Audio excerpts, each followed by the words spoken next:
നമസ്കാരം എന്ന് വിചാരിച്ചു.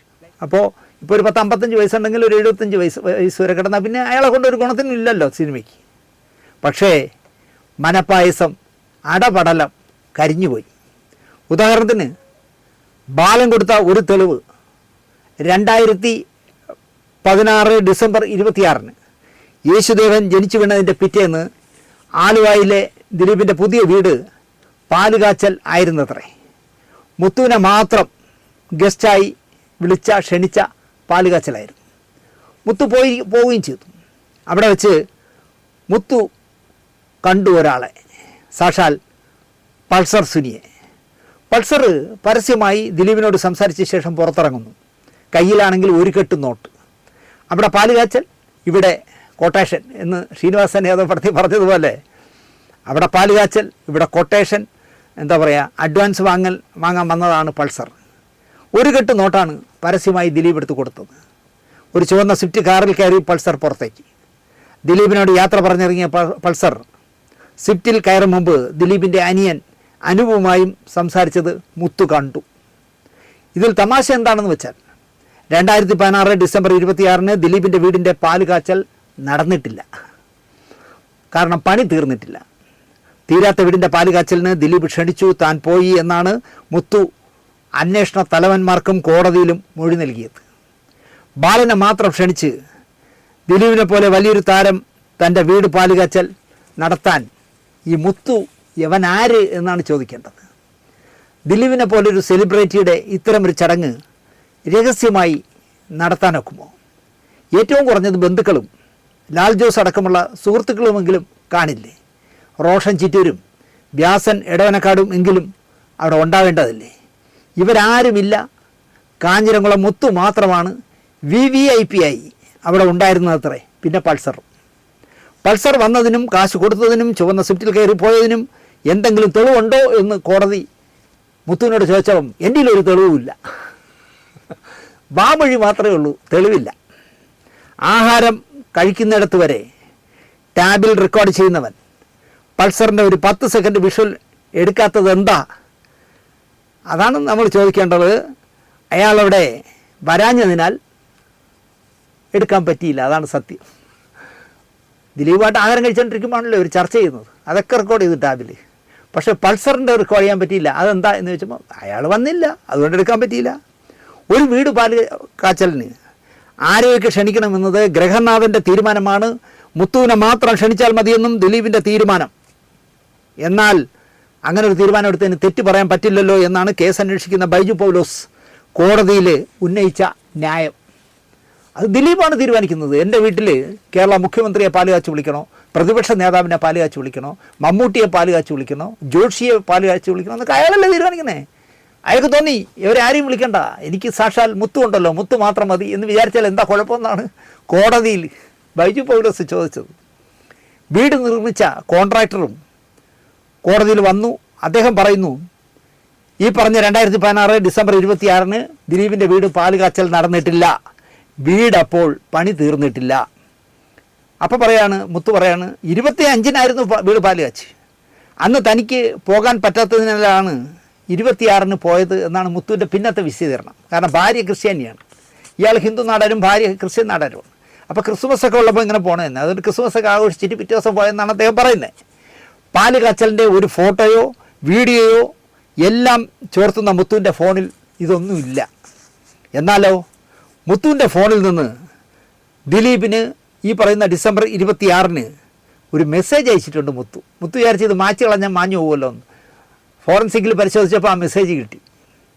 ഞാൻ അങ്ങോട്ട് വന്നോട്ടെ, പാലുകാച്ച് ക്ഷണിച്ചവൻ ചോദിക്കുകയാണ്, ഞാൻ അങ്ങോട്ട് വന്നോട്ടെ, വന്നാൽ കാണാൻ സമയമുണ്ടാവുമോ എന്നൊക്കെയാണ് മുത്തു അയച്ച മെസ്സേജ് കണ്ടെത്തിയത് കോടതി. പാലുകാച്ചൽ ക്ഷണിച്ചിട്ടുണ്ടെങ്കിൽ ഞാനൊന്ന് വന്നോട്ടെ എന്നോ കാണാൻ സമയമുണ്ടാവുമോ എന്ന് ആരെങ്കിലും മെസ്സേജ് അയക്കുമോ?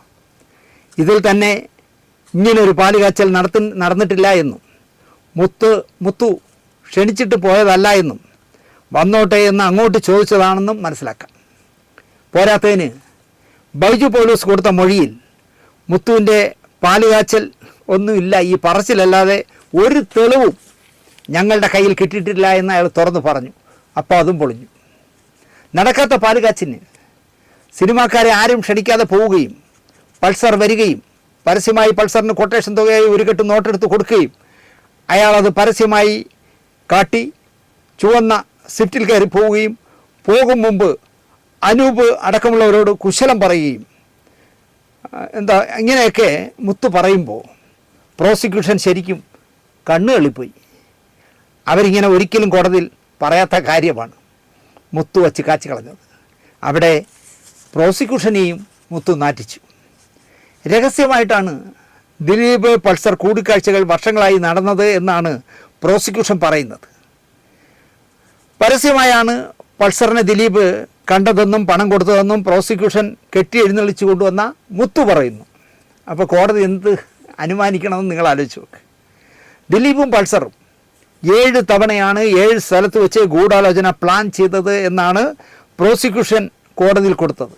എന്നാൽ ദിലീപിൻ്റെ വീട്ടിൽ പരസ്യമായി വന്നതോ കാശും വാങ്ങി പോയതോ അന്വേഷകർ അറിഞ്ഞിട്ടില്ല. എങ്കിൽ അവർ പരാജയപ്പെട്ടു എന്നല്ലേ കാണേണ്ടത്. മറ്റൊരു ഗൂഢാലോചനയായി ഇതിനെ രജിസ്റ്റർ ചെയ്യാമായിരുന്നു അവർക്ക്. പക്ഷേ അവർ കേട്ടതായി പോലും മുത്തു പറഞ്ഞതിനെ കേട്ടതായിട്ട് പോലും ഭാവിച്ചില്ല. കോടതിയിൽ വരും മുമ്പ് എന്തുകൊണ്ടാകാം ബൈജു പൗലോസിനോട് മുത്തു പറയാത്തത് എന്നും ആർക്കും അറിയില്ല.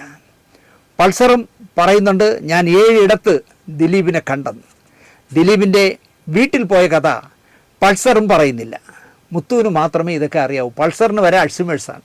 പക്ഷെ മുത്തുവിന് ഓർമ്മയുണ്ട് പാലുകാച്ചലിന്. അവിടെ പാലുകാച്ചി, ഇവിടെ ഗൂഢാലോചനയ്ക്ക് പൾസർ വന്നിരുന്നു എന്ന്. 2021 ദിലീപിൻ്റെ വീട്ടിലെ ആ കാലത്തെ കെയർ ടേക്കർ എന്ന് പറയുന്ന ഒരു ദാസനാണ്. അയാൾ ഈ ഒക്ടോബർ 26 മുത്തുവിനെ അവിടെ വെച്ച് കണ്ടു, വീട്ടിൽ വെച്ച്. സൂക്ഷിച്ചു വേണം ഇവരോടൊപ്പമൊക്കെ നടക്കാൻ എന്ന് മുത്തുവിനെ മുത്തു ഒരു പാവമായതുകൊണ്ട് ഈ ദാസൻ ഉപദേശിച്ചു. ഇവിടം ശരിയല്ല, നിങ്ങൾ സൂക്ഷിച്ചു വേണം യവന്മാരോടൊപ്പം നടക്കാൻ എന്നൊക്കെ അദ്ദേഹം ഉപദേശിച്ചു. അതിൽ മുത്തുവിനൊരു വാണിംഗ് വന്നിരുന്നു. കാരണം സൂക്ഷിക്കണം, നിന്നെയും നാളെ തട്ടും എന്നൊക്കെ ആയിരിക്കാം വിചാരിച്ചത് മുത്തു. കേസിൽ 242 സാക്ഷിയായിരുന്നു ദാസൻ. രസം എന്താണെന്ന് ചോദിച്ചാൽ 2021 ഒക്ടോബർ 26 മുത്തുവിന് ഉപദേശം കൊടുത്തത്. പക്ഷേ 2020 ഡിസംബർ വരെ മാത്രമേ ദാസൻ ദിലീപിൻ്റെ വീട്ടിൽ കെയർടേക്കറായിട്ട് ജോലി ചെയ്യാനുണ്ടായിരുന്നുള്ളൂ. 1 വർഷം മുമ്പ് അയാൾ പിരിഞ്ഞുപോയി. ഞാൻ അന്ന് വരെ മാത്രമേ അവിടെ ജോലി ചെയ്തുള്ളൂ എന്ന് ദാസൻ തന്നെ കോടതിയിൽ മൊഴി കൊടുത്തു. ഞാനിപ്പോൾ എന്ത് ചെയ്യുന്നുവെന്നും ദാസൻ കോടതി പറഞ്ഞു.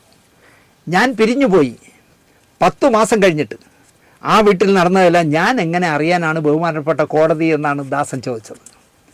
2021 ഒക്ടോബർ 25 മുത്തു കേരളത്തിലെ പത്രങ്ങൾക്കും ചാനലുകൾക്കും ഒരു മെയിൽ അയച്ചിരുന്നു. സ്ഫോടനാത്മകമായ ദിലീപിൻ്റെ കുറേ കാര്യങ്ങൾ തെളിവുകൾ സഹിതം എൻ്റെ കൈവശമുണ്ട് എന്നായിരുന്നു ആ മെയിൽ.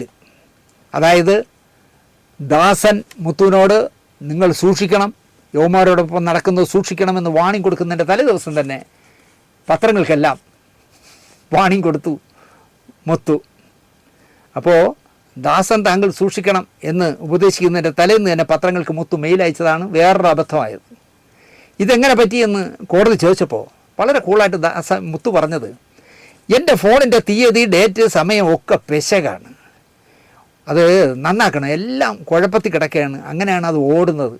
24 ആയാൽ 14 കാണിക്കും, രാത്രി 8 മണിയായാൽ രാവിലെ 6 കാണിക്കും, തിങ്കളാഴ്ചയാണെങ്കിൽ വെള്ളിയിൽ കാണിക്കും. അങ്ങനെയാണ് എൻ്റെ ഫോൺ ഓടിക്കൊണ്ടിരിക്കുന്നത്, അത് നന്നാക്കാം എന്നാണ് കോടതി പറഞ്ഞത്. ദിലീപിൻ്റെ വീട്ടിൽ പൾസറിനെ കണ്ടതൊന്നും പുറത്ത് പറയരുത് എന്ന് റോഷൻ ചിറ്റൂർ എന്ന് പറഞ്ഞാൽ ദിലീപിൻ്റെ സിനിമയുടെ പ്രൊഡക്ഷൻ കൺട്രോളർ ഉണ്ടല്ലോ, അയാൾ ഒരു ദിവസം മുത്തുവിനെ ഉപദേശിച്ചു. അങ്ങനെയാണെങ്കിൽ ഗൂഢാലോചനയിൽ റോഷനെ പ്രതിയാക്കട്ടെ. ഇത്രയും വലിയൊരു കാര്യം മുത്തു പറഞ്ഞിട്ടും അന്വേഷണ സാറന്മാർ റോഷനെ പ്രതിയാക്കുന്നത് പോട്ടെ, വിളിച്ചൊന്ന് ചോദിക്കുക പോലും ചെയ്തില്ല, അന്വേഷിച്ചതുമില്ല. അവർക്കറിയാം ഈ പൊട്ടൻ മുത്തു ഇങ്ങനെ പല കള്ളങ്ങളും പറയും, അതുകൊണ്ടായിരിക്കും റോഷനെ വിളിച്ചില്ല, മാന്യനായ റോഷനെ വിളിക്കണ്ട എന്ന് വിചാരിച്ചത്.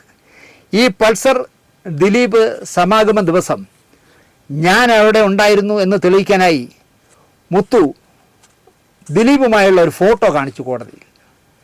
ഉച്ച സമയത്ത് ദിലീപിൻ്റെ വീട്ടിലെ കാഴ്ചകൾ മുത്തു കണ്ടല്ലോ. പൾസർ വരുന്നതും പൈസ വാങ്ങിക്കുന്നതും പോകുന്നതും കുശലം ചോദിക്കുന്നതും ഒക്കെ കണ്ടല്ലോ. പക്ഷേ ഫോട്ടോ പിടിച്ചിരിക്കുന്നത് വൈകുന്നേരം 6 മണിക്കാണ്. അപ്പോഴും മുത്തു പറയാണ്, എൻ്റെ ഫോണിൻ്റെ ഡേറ്റ് തീയതി എല്ലാം കുഴപ്പമാണല്ലോ, ഇതും തെറ്റാണെന്നാണ് മുത്തു പറയുന്നത്. 2017 നവംബർ 15-ാം തീയതി മുത്തു ദിലീപിൻ്റെ വീട്ടിലിരിക്കുകയാണ്. അവിടെ അപ്പോൾ ബൈജു ഭായ് എന്ന ദിലീപ് വിളിക്കുന്ന ഒരാൾ ദിലീപിൻ്റെ അടുത്തിരിപ്പുണ്ട്, ബൈജു ഭായ്.